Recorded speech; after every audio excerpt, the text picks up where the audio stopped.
Ini adalah materi yang ingin saya sharing kepada Bapak Ibu sekalian pada kesempatan pagi hari ini tentang plagiarisme. Karena saya mengelola jurnal sudah lama, mulai tahun 2013 hingga sekarang, jadi mulai Jitrolis itu belum dulu belum ada Sinta gitu ya. Dulu masih terakreditasi atau tidak gitu ya. Sampai sekarang alhamdulillah kami sudah terindeks Scopus. Jadi plagiarisme itu adalah hal yang sangat penting bagi kami untuk menentukan artikel yang submit ke jurnal ke Jitrolis ini bisa masuk atau enggak gitu. Jadi ini adalah salah satu pilar yang penting lah, yang paling penting untuk menentukan jurnal tersebut masuk atau tidak. Karena kan kita tahu sendiri, etika itu adalah poin yang pertama, baru kemudian ilmu pengetahuan kayak gitu. Kemudian mari kita merujuk kepada pengertian plagiarisme. Jadi sebenarnya kita di sini harus melihat dulu nih kode etik ilmiah itu apa saja sih.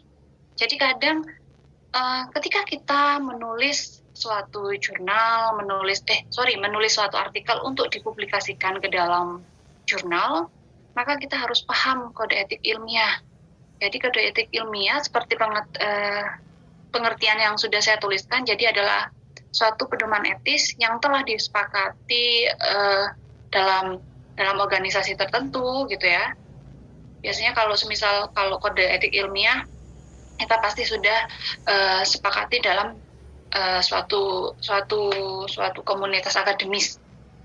Jadi pedoman etis yang harus disepakati dalam melakukan, mengusulkan, dan mempublikasikan karya ilmiah baik dari yang sifatnya eksperimental maupun non-eksperimental. Jadi baik artikel yang sifatnya eksperimen, semisal kita di lab, kemudian kita mengambil data secara langsung di lapang, baik dan juga hasil review itu pun juga harus memiliki kode etik ilmiah. Nah, beberapa pelanggaran yang sering ditemukan yang pertama adalah fabrikasi. Nah, fabrikasi ini adalah ketika data itu dipalsukan. Jadi dalam artian gini, misal kita mengukur kita penelitiannya tinggi tanaman nih. Sebenarnya kita tidak melakukan pengukuran tinggi tanaman, tapi data itu kita peroleh begitu saja. Jadi kita ngawur gitu aja, datanya ada gitu kan. Oh, kira-kira datanya kayak gini bagus kali ya gitu. Itu namanya fabrikasi. Sedangkan yang kedua adalah falsifikasi. Nah, kalau falsifikasi itu lebih umumnya kayak gini. Sebagai contoh, karena saya di bidang ekologi ya, biasanya kami mengambil sampel tanah gitu ya, menggunakan bor tanah. Tapi pada suatu penelitian ternyata bor tanahnya nggak kebawa nih, kita bawa cetok doang gitu kan. Nah, kita nulisnya supaya lebih ilmiah, kita nulisnya bor tanah. Nah, itu termasuk falsifikasi. Jadi sebenarnya kan kita bawanya cetok nih, bawanya sekop, bukan bor tanah, tapi kita nulisnya bor tanah, itu termasuk falsifikasi kayak gitu. Nah, itu sebenarnya common atau jamak untuk terjadi, tapi kadang editor sendiri pun juga nggak ngerti gitu kan, apakah emang benar menggunakan bor tanah ataupun tidak gitu. Jadi itu kesadaran diri kita sendiri. Nah, yang ketiga adalah plagiarisme yang akan kita sharing pada kesempatan pagi ini. Nah, pengertian dari plagiarisme. Plagiarisme itu apa sih? Ada beberapa pengertian yang saya rasa ini similar antara satu dengan yang lain, yaitu yang pertama, kita mencuri. Kalau sekedar mencuri saja tanpa menyebarkan, itu bukan termasuk plagiarisme. Jadi kalau mencuri ya, Anda termasuk pencuri, bukan plagiat gitu ya. Jadi konsep yang pertama, kita mencuri, kemudian menyebarkan ide, pikiran, atau karya orang lain, serta mengakui sebagai milik kita gitu ya. Jadi, ini salah nulis. Jadi, kita mengambil ide orang, kita memanggil pemikiran orang, kemudian kita mengaku-ngaku sebagai milik kita. Dan yang kedua, pengertian kedua juga sama, jadi mengakui hasil karya orang lain. Jadi, tanpa persetujuannya, dengan atau tanpa persetujuannya ke dalam pekerjaan kita, tanpa pengakuan apapun dari si penulis itu gitu ya. Semisal, saya mengambil data mahasiswa saya, kemudian ya dia sebenarnya mahasiswanya, oh oke Bu, nggak apa-apa, karena mungkin sungkan ya kepada saya, karena saya dosennya. Kemudian saya ambil data itu, kemudian saya publikasikan, kemudian saya akui itu sebagai pekerjaan saya, maka itu termasuk suatu pelanggaran plagiarisme. Kemudian yang ketiga, menggunakan ide orang lain tanpa kredit yang layak untuk penulis. Nah ini itu yang ketiga sering kita temukan utamanya di kasus-kasus mahasiswa kayak gitu. Nah, sedangkan tipe-tipe plagiarisme itu ada banyak macamnya. Jadi ada yang namanya authorship plagiarism, ada yang self plagiarism, ada yang source plagiarism. Nah, authorship plagiarism ini melibatkan penulis di dalamnya. Sedangkan kalau self plagiarism itu ada dua jenisnya. Yang pertama publikasi ganda, kemudian pendaur ulangan tulisan. Nah, mungkin Bapak Ibu sering ya kalau yang namanya authorship plagiarism ini mendengar atau mungkin sudah pernah tahu yang namanya ghostwriter gitu. Jadi ghostwriter ini bisa saja bentuk sebagai salah satu bentuk dari authorship plagiarism. Jadi kalau ghostwriter itu ceritanya kayak gini, kita tidak menulis tapi orang lain yang menulis, kemudian kita akui apa yang dia tulis itu sebagai milik kita, itu namanya authorship plagiarism. Nah, kalau self plagiarism ini adalah kita melakukan plagiarisme terhadap diri kita sendiri. Jadi yang pertama ada publikasi ganda, yang kedua ada pendaur ulangan tulisan. Jadi mungkin kalau publikasi ganda ini mungkin sebagian besar dari kita pernah mengalami hal ini gitu. Jadi yang maksud publikasi ganda itu adalah ketika kita memiliki suatu artikel, satu artikel A, kemudian kita submit ke jurnal B, karena kita kan gambling ya, kalau dimasukkan ke jurnal B kan belum tentu dalam 1 bulan ke depan udah ada kabar nih. Jadi kita masukkan ke jurnal C. Nah itu termasuk publikasi ganda ya Bapak Ibu. Kadang kita sebagai editor itu nggak tahu kalau semisal author ini melakukan hal tersebut. Jadi kita ya percaya saja sebagai editor gitu ya. Saya percaya bahwa statement yang dibikin author itu adalah benar.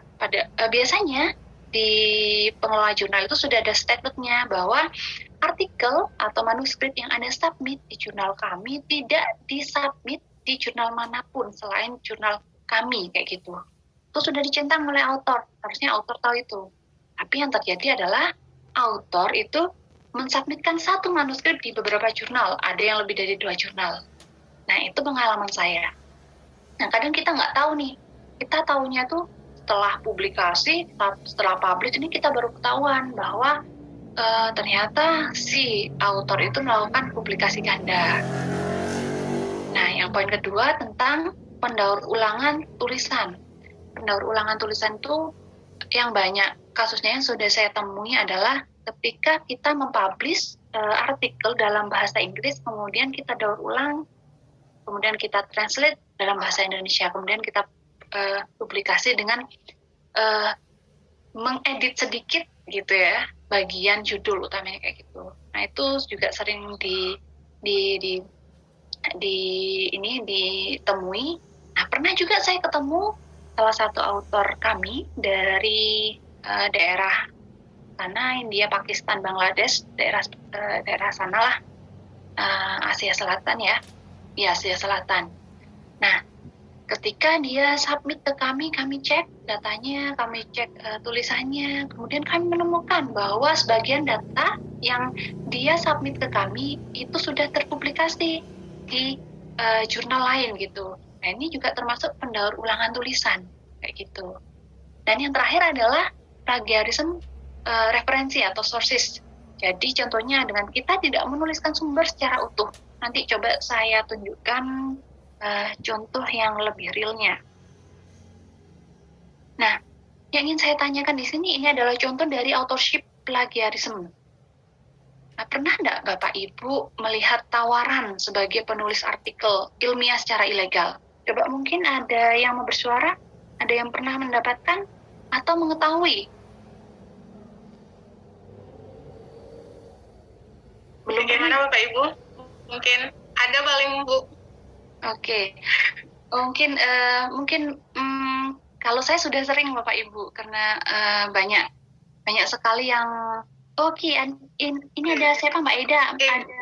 Bapak Sitohang. Bagaimana Bapak pengalamannya? Apakah pernah?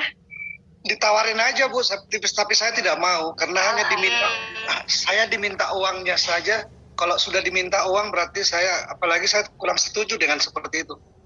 Oke. Ya Bapak, alhamdulillah Bapak enggak mau ya. Enggak, saya nggak mau. Kalau ketahuan nanti kan kena sanksi ya Pak ya. Iya betul.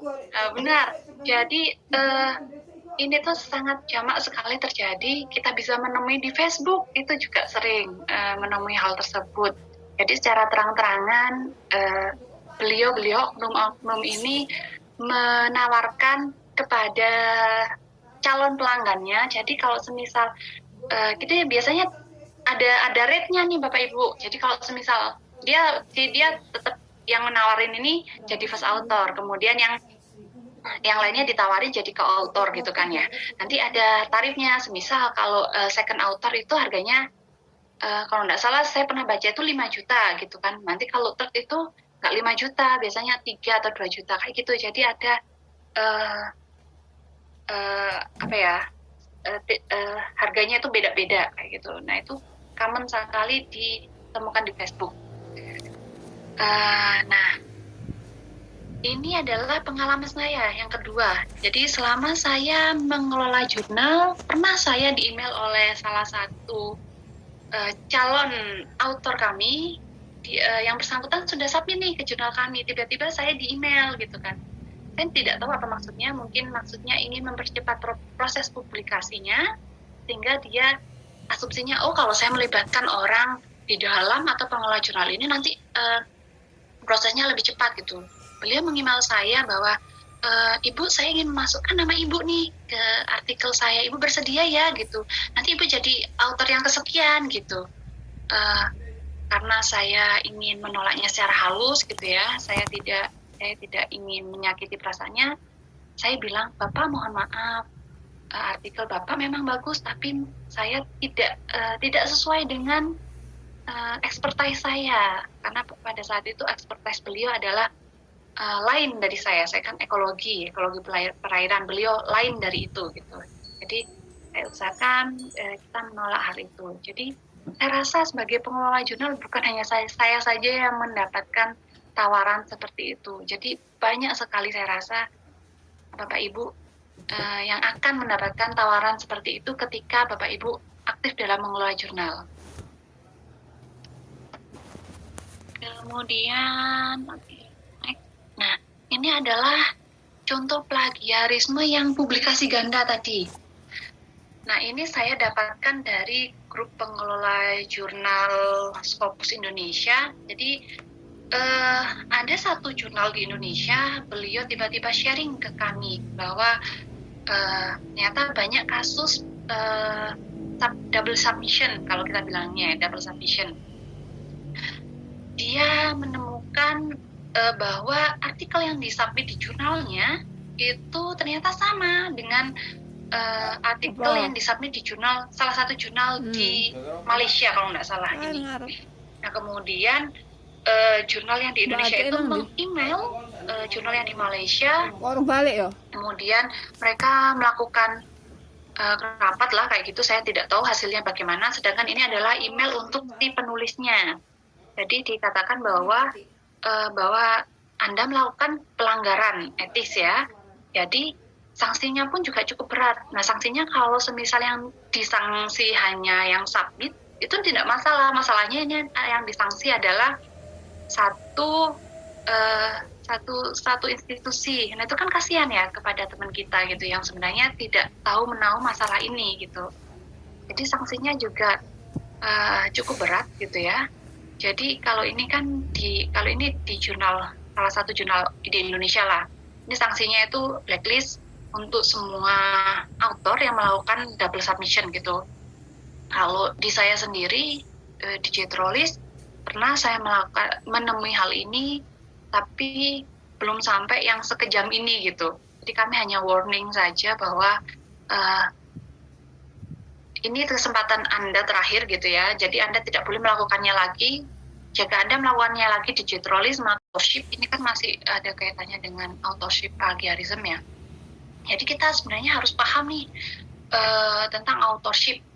Nah, authorship itu tugasnya banyak sekali Bapak Ibu. Jadi jangan sampai kita tiba-tiba meminta menjadi autor ketika kontribusi kita itu tidak maksimal gitu.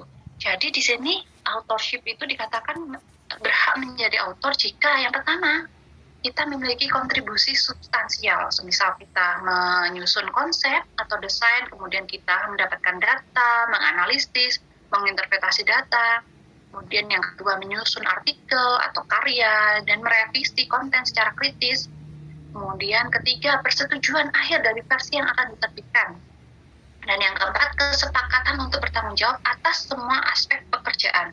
Nah, kalau kita sudah memenuhi keempat kriteria ini, maka kita berhak untuk menjadi autor. Nah, ketika kita kurang dari 4 ini, maka kita tidak berhak kayak gitu. Jadi apalagi cuma 1, misal saya cuma setuju nih di versi yang akan diterbitkan terakhir gitu kan. Ya, jadi kita nggak berhak harusnya menjadi authorship gitu.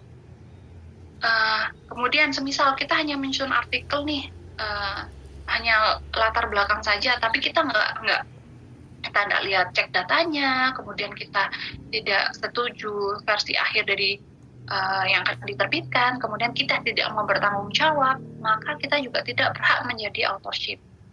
Nah, pemahaman ini yang harus kita ketahui ketika kita ingin menuntut menjadi autor. Jadi kalau kurang dari keempat ini, maka ya kita harus legowo, kita harus hanya bisa menjadi orang yang di acknowledgement saja. Sehingga kadang karena kita tidak memahami perihal authorship ini, biasanya muncul konflik of interest kayak gitu. Jadi konflik kepentingan, sehingga akan berakibat kepada kegagalan suatu manuskrip untuk publish masuk Seridar itu seperti itu, atau sebenarnya Pak Saifullah nih yang salah gitu kan. Jadi kita harus baca terlebih dahulu Seridarnya, baru kita bisa mencomot si Seridar ini, dibandingkan kita harus menulis Seridar 2006 dalam Saifullah 2016. Itu yang harus kita perhatikan. Karena kadang ya karena panjang males gitu, biasanya udahlah gitu, Seridar aja lah, nggak usah panjang-panjang Seridar dalam Saifullah. Nah itu jamak terjadi saya temui gitu ya. Nah yang lebih parahnya lagi, kadang saya pernah menemui mahasiswa ini karena mungkin terlalu banyak tugas kayaknya ya, atau bagaimana, anaknya malas atau bagaimana, saya nggak paham gitu. Jadi dia copy paste aja Wikipedia gitu, dia tulis gitu dalam referensinya. Kan kalau kita lihat Wikipedia itu kan memang komplit ya, di bawahnya kemudian ada referensinya gitu. Kemudian dia tulis referensinya, semuanya ditulis di Wikipedia itu, referensinya se-Wikipedianya itu pun di copy paste di situ. Nah, kadang kalau nggak mau ketahuan nih, dikira kan kadang dosenku kan nggak mungkin ngecek gitu kan, nggak mungkin lah dosenku ngecek gitu, sibuk kali ya gitu.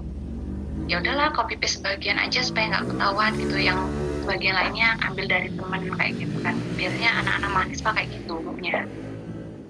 Tapi ya tetap aja ketahuan, karena kan kami gitu lebih berpengalaman daripada adik-adik ini. Kami kan juga dulu mahasiswa ya, pernah bandel juga gitu. Kemudian selanjutnya, nah ini ada bentuk-bentuk plagiarisme. Ada yang berupa tulisan, kemudian ide atau gagasan, kemudian data, gambar, foto, karya, dan penggantian identitas, itu juga termasuk plagiarisme juga. Yang pertama, Bapak Ibu mungkin sudah common ya kalau semisal kita lihat tulisan gitu ya, plagiarisme tulisan. Nah, yang biasanya yang kalau ide atau gagasan itu mungkin Bapak Ibu akan agak susah menemui ini, tapi suatu saat juga akan menemui. Jadi ini jamak terjadi ketika kita mengelola jurnal Bapak Ibu. Jadi kadang kita juga harus hati-hati memberikan artikel kepada reviewer.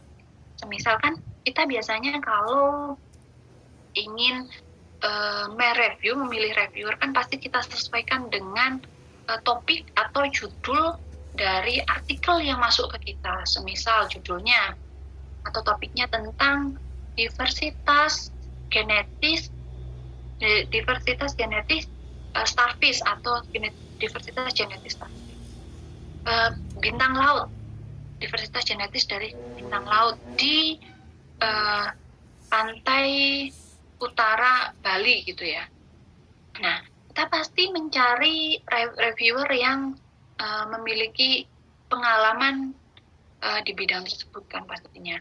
Nah, kadang ada reviewer yang nakal nih. Jadi mereka curi ide atau gagasan kita karena dia pikir oh itu menarik ini gitu. Itu ide kita dicuri, kemudian paper kita dibilang oh tidak sesuai, kita reject aja kayak gitu. Itu ada yang kayak gitu, itu juga ada. Sehingga kita perlu hati-hati dalam memilih, kalau kita memang pengelola jurnal, dalam memilih jurnal. Dan juga bagi ibu-ibu dan juga bapak-bapak, kalau semisal memilih reviewer juga harus hati-hati, karena kan kadang penulis juga diminta oleh jurnal tertentu untuk menunjuk kandidat reviewer yang diinginkan. Jadi kita benar-benar harus melihat track record beliau gitu, apakah benar relate dengan judul kita atau yang lain, sehingga kita nanti bisa melihat gitu ya, kalau misal track recordnya agak buruk gitu ya, kita kan bisa cari reviewer yang lain. Itu. Yang kedua itu adalah data. Nah, data ini juga bisa dicuri gitu ya. Mohon maaf ya, bagi Bapak Ibu dosen gitu, biasanya data mahasiswa itu diambil oleh dosennya gitu untuk dijadikan publikasi tanpa sepengetahuan mahasiswanya dan tanpa melibatkan mahasiswa sebagai autor. Nah, itu adalah salah satu juga bentuk plagiarisme. Jadi saya tidak ada maksud menyinggung Bapak Ibu dosen, tapi ini adalah kejadian di lapang yang jamak saya temui gitu. Kemudian gambar. Nah, kalau gambar ada itu gambarnya Marilyn Monroe lah ya, kita sudah tahu. Kemudian foto jamak kita temui, yang kemudian terakhir itu adalah yang berikutnya adalah karya. Mungkin beberapa waktu yang lalu Bapak Ibu pernah tahu kasusnya Rabbit Town gitu ya. Jadi Rabbit Town ini memang memplagiasi sejumlah karya dari seniman-seniman di luar negeri, mulai dari yang ice cream, kemudian yang ada tempel-tempelannya itu, kemudian ada yang lampu-lampu itu. Nah, itu adalah salah satu bentuk plagiarisme karya. Kemudian yang terakhir adalah penggantian identitas. Nah, ini penggantian identitas itu saya belum pernah menemui. Yang pernah saya temui adalah penambahan identitas, itu pernah saya temui. Jadi kadang mahasiswa ini lupa menuliskan nama pembimbingnya, kemudian ditambahkan identitas. Saya tidak paham apakah yang ditambahkan itu adalah pembimbing pertama atau yang kedua gitu. Sehingga sampai mahasiswa ini lupa untuk menambahkan nama pembimbingnya, saking pembimbingnya ini tidak pernah berperan atau saking double-nya mahasiswanya gitu. Sampai tidak menganggap pembimbingnya. Itu yang jamak saya temui.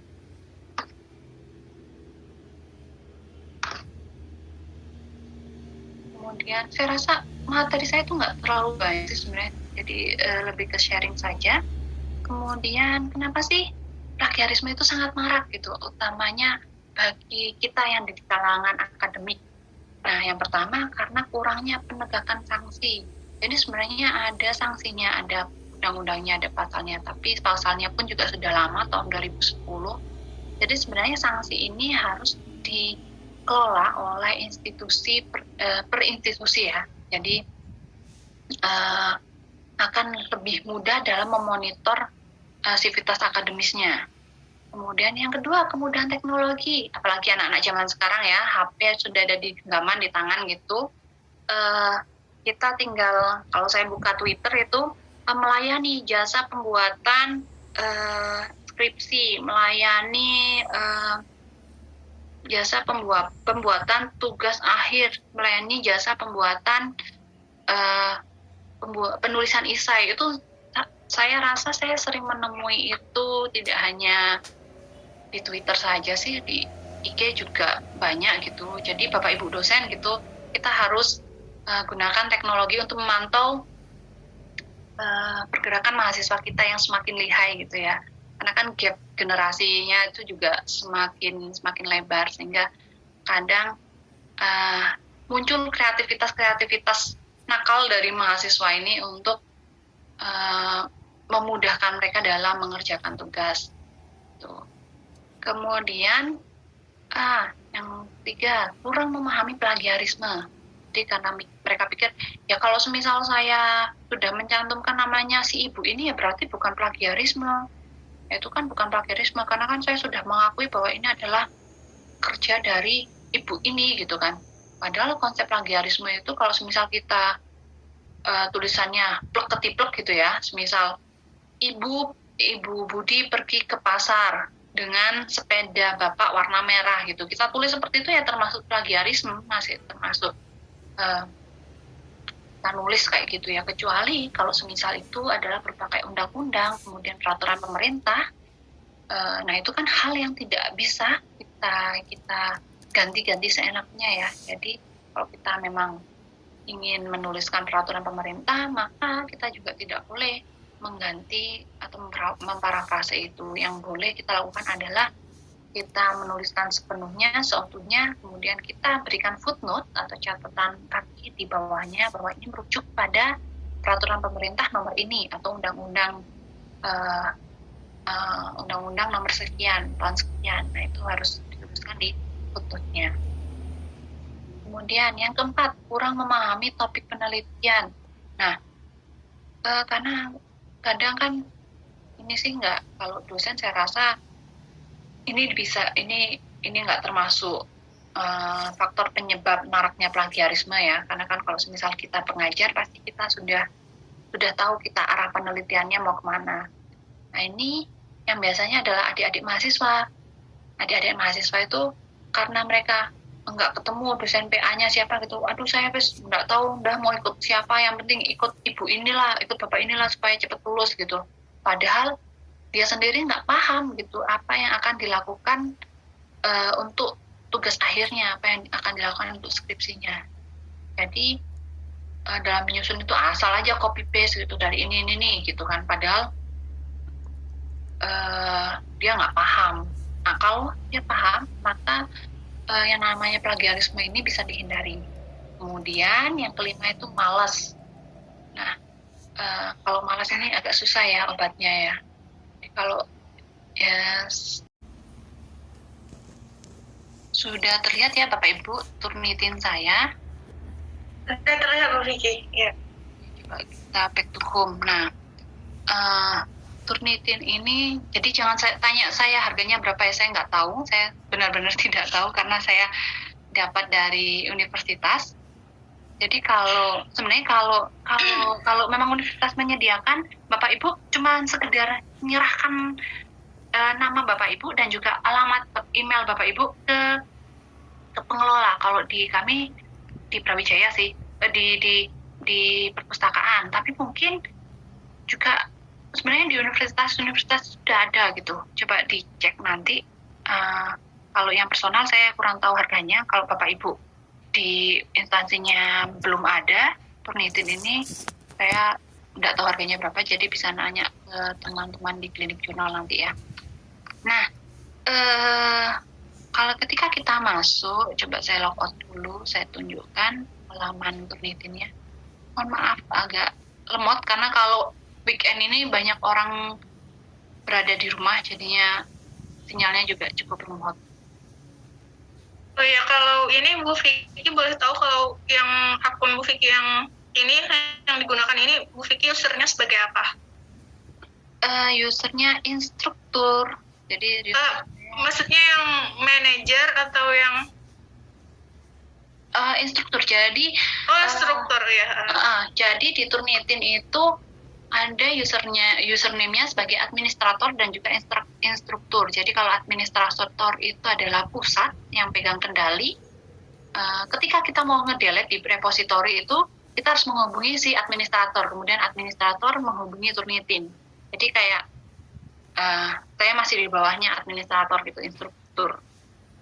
Jadi ini saya login.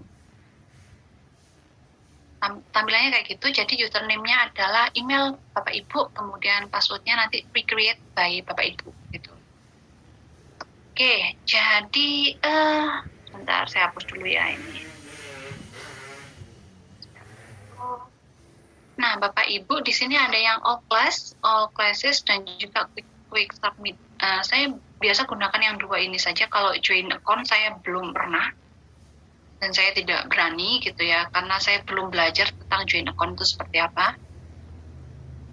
Sebentar, agak lama ya Bapak Ibu ya.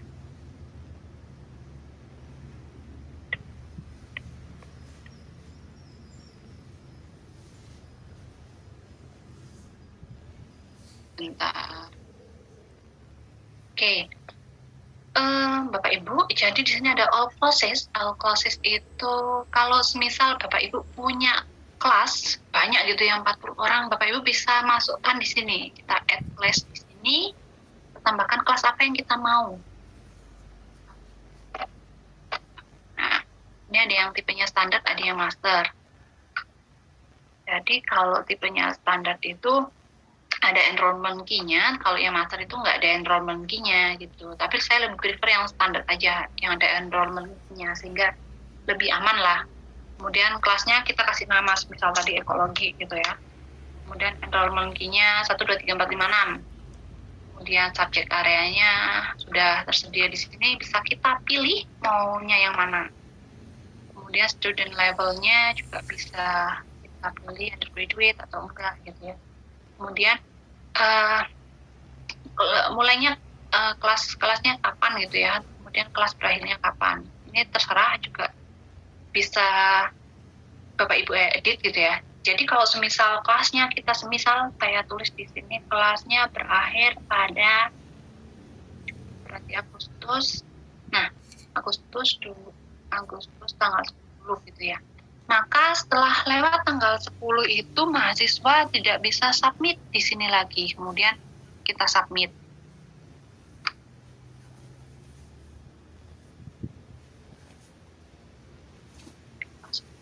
Oke, continue. Jadi ini yang akan kita infokan kepada mahasiswa kita. Kelas ID-nya berapa, enrollment key-nya apa.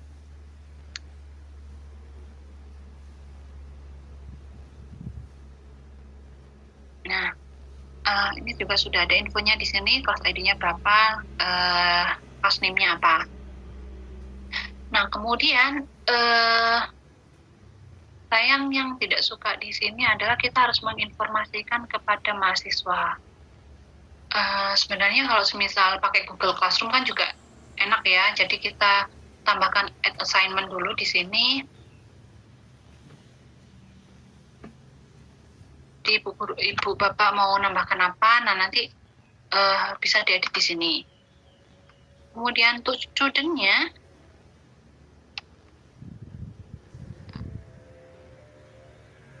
jadi untuk satu kelas itu bisa berapa tugas, jadi nggak cuma satu tugas saja.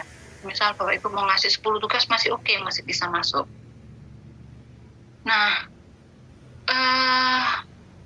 yang saya tidak suka di sini adalah saya harus memasukkan add student ini. Nah, kayak begini. Nah, saya agak enggan gitu ya, harus memasukkan gitu.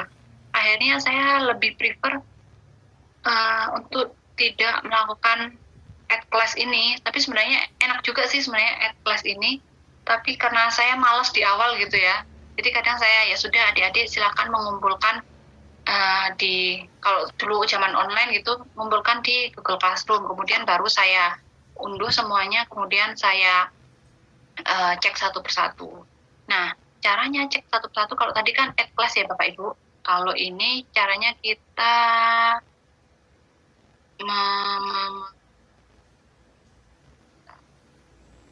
kalau ini caranya kita mengunggah gitu yang data yang sudah ada. Jadi kita pakai quick submit aja di sini. Nah, quick submit itu kita tinggal klik submit ini aja. Klik submit, kemudian nah, ini yang penting Bapak Ibu. Bapak Ibu maunya yang mana? Mau cari perbandingannya di internet kah? Atau student paper kah? Atau jurnal publikasi kah? Atau di Universitas Brawijaya kah? Jadi mana yang Bapak Ibu pinginkan gitu ya. Nah, kalau mau salah satu juga nggak apa-apa, salah satu gitu. Kalau mau keempat-empatnya nggak apa-apa gitu, tergantung tujuan kita. Kemudian, nah kalau dulu itu kita tidak ada pilihan null repository atau standar paper repository. Jadi, alhamdulillah sekarang sudah ada tulisan null repository. Jadi kalau nggak mau disimpan, kita klik no repository itu. Nah, kita tinggal klik submit. Nah, Bapak Ibu, ini kita juga bisa multiple file upload. Jadi nggak hanya satu persatu file uploadnya. Mungkin biasanya karena kita nggak tahu ada menu ini, jadi kita kadang submitnya satu persatu. Nah, ini ada yang single file upload, ada yang cut paste upload, dan juga ada yang berbasis file upload. Jadi coba saya choose file 1 saja di sini sebagai contoh. Ya. Nah,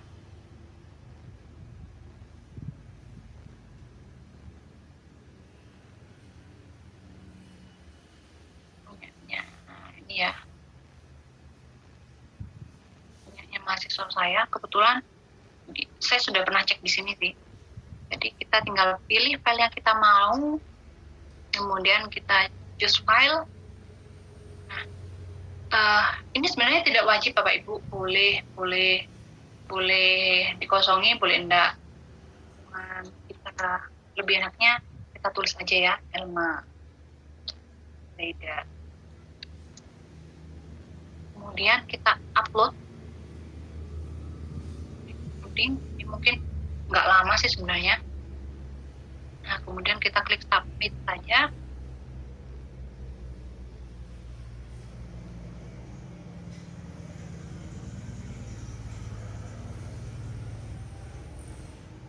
Memang tergantung dari kecepatan internet sih, kayak gini Bapak Ibu.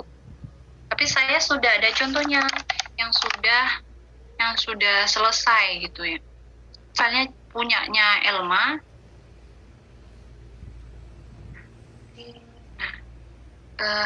Ini belum terdeteksi similarity-nya berapa. Biasanya semakin banyak file kita, dalam artian halamannya, maka proses ceknya juga akan semakin lama.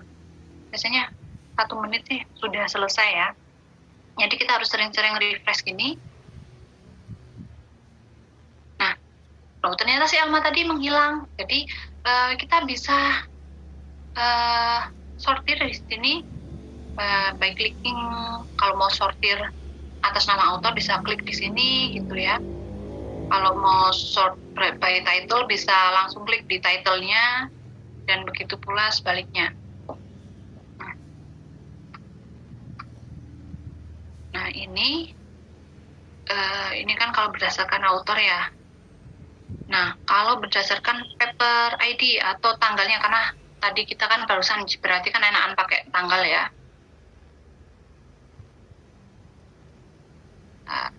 Tanggalnya kita buat yang barusan saja.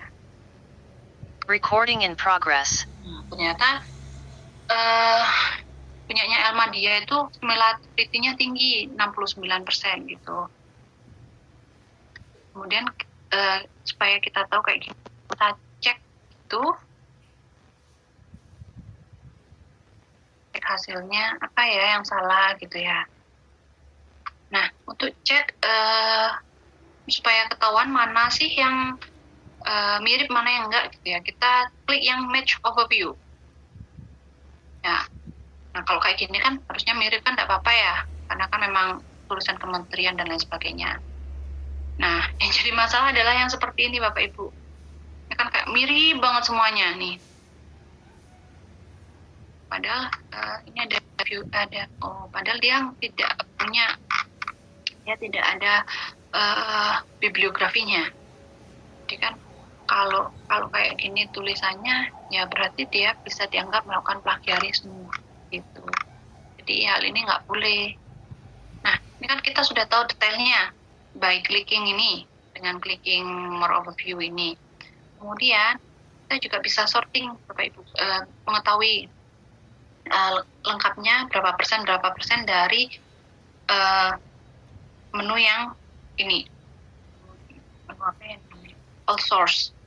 Kemudian kalau kita mau mengekskludkan bibliografi, nah tinggal yang Bu Vicky ini share screen-nya apa ini ya, berpindah-pindah ya, atau masih di tab Universitas Brawijaya yang ini? Oke, Mbak Ida, mungkin karena pindah-pindah ini coba saya stop share dulu. Saya lebih baik saya share ini aja ya, share screen yang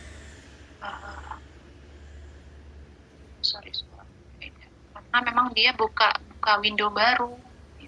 Oh ya. Yang ini.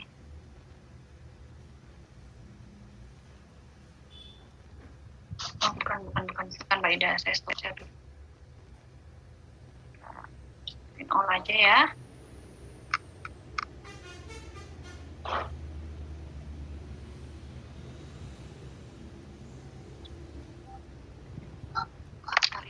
Yang mana ya? Baik, sambil menunggu Bu Vicky ini slide, Bapak Ibu nanti terkait presensi akan di-share ya oleh panitia, belum kami share. Kemudian untuk sertifikat nanti akan diinfokan ke Bapak Ibu. Kalau tidak lengkap di Zoom ini nanti akan di-share infonya lebih lengkap oleh panitia di grup WA ya Bapak Ibu ya. Terima kasih. Ya, ini udah kelihatan ya Mbak ya? Yang ujian akhir semester ganjil. Iya. Ya. Oke. Jadi